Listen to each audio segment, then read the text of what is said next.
ভক্তির পথ ঘুমিয়ে ঘুমিয়ে হয় না, জেগে থাকতে হয়। কিন্তু এখানে আমি যেটা দেখতে পাচ্ছি, এখানে একটা অথই সমুদ্র, কম্বলের উপর কম্বল, মানুষ ঘুমিয়ে পড়েছে, শুধু একা কিছু অনুরাগী ভক্ত বাউলরা জেগে আছে এবং তারাই হরিনাম করছে। এটাই হচ্ছে যোগী আর ভোগীদের মধ্যে তফাৎ। যখন ভোগীরা ঘুমোয় তখন যোগীরা জেগে থাকে। এই যে এতগুলো দেশের মানুষ এসে গান গাইল, এটা কিসের জন্য?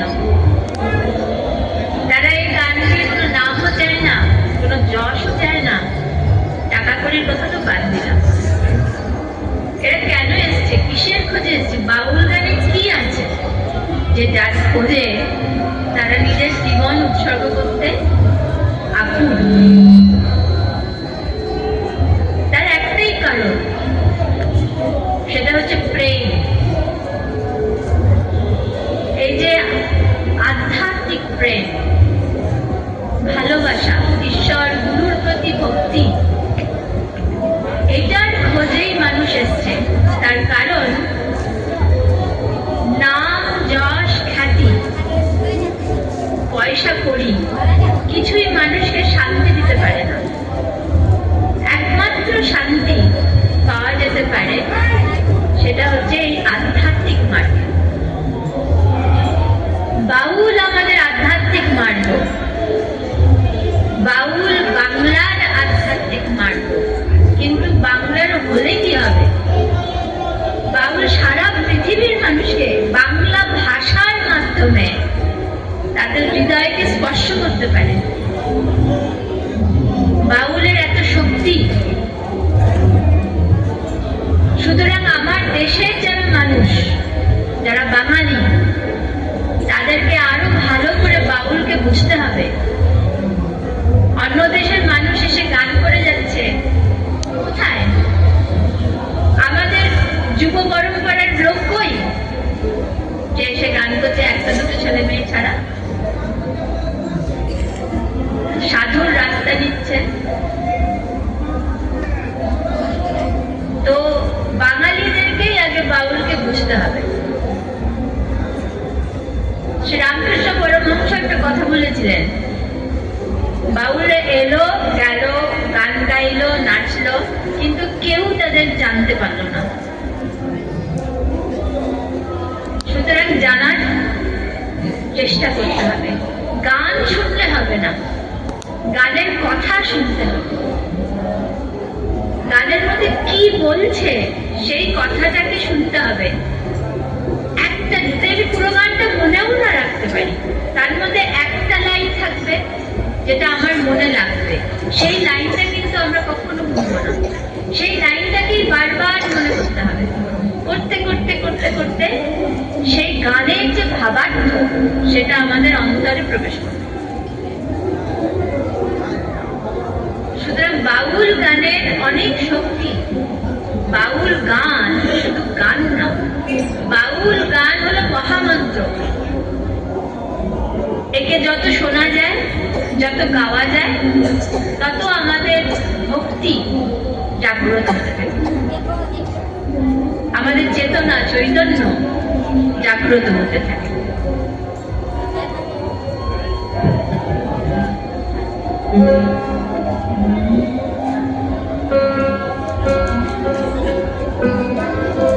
আমি প্রথমে যে গানটা করছি সেটা গৌর তত্ত্ব। গৌর তত্ত্ব এমন একটা জিনিস, গৌরের মধ্যে দিয়ে কোন জ্ঞানকে সেই পরমারাধ্য প্রকাশ করতে চেয়েছেন সেটাই হচ্ছে তত্ত্ব। তত্ত্ব মানে জ্ঞান। গৌরের কি ভাব? গৌরের ভাব যেমন তেমন ভাব নয়, গৌরের ভাব হলো মহাভাব। সেই মহাভাব কার পক্ষে সম্ভব? সেই মহাভাব একমাত্র সম্ভব যে এই যে দেহের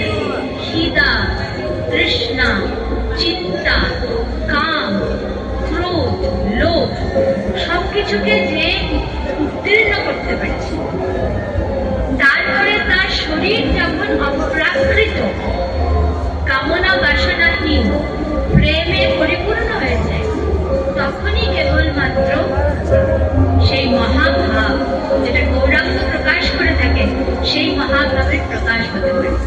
সেজন্য বলছে আমরা তো সবাই জীব, সেই মহাভাব জীবের ভাগ্যে ঘটবে কোন দিনে, যে আমার কপালে সেই ভাব কবে হবে, যে ভাব গৌরাঙ্গ, যিনি হরির থেকে এসে বিষ্ণুর অবতার, এখানে এসে সেই ভাবকে, প্রবের ভাবকে আস্বাদন করেছিলেন।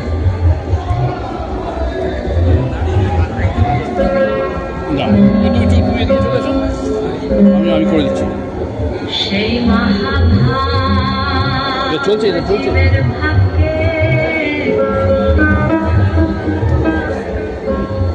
জীবের ভাগ্যে ঘটবে। অন করেছো না? অন হয়নি তো, অন হয়নি তো।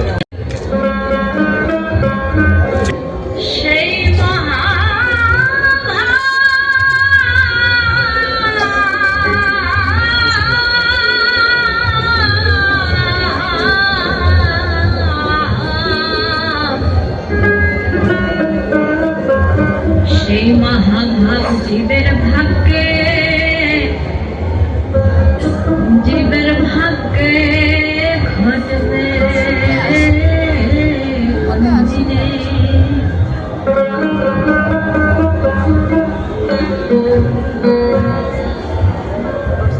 যে ভাবের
এদেহ থাকিতে প্রাকৃত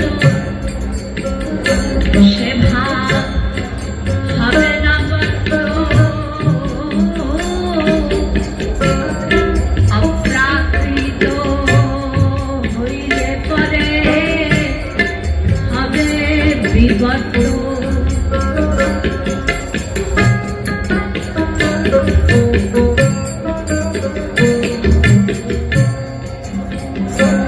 এদেহ থাকিতে প্রাকৃত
সেই মহা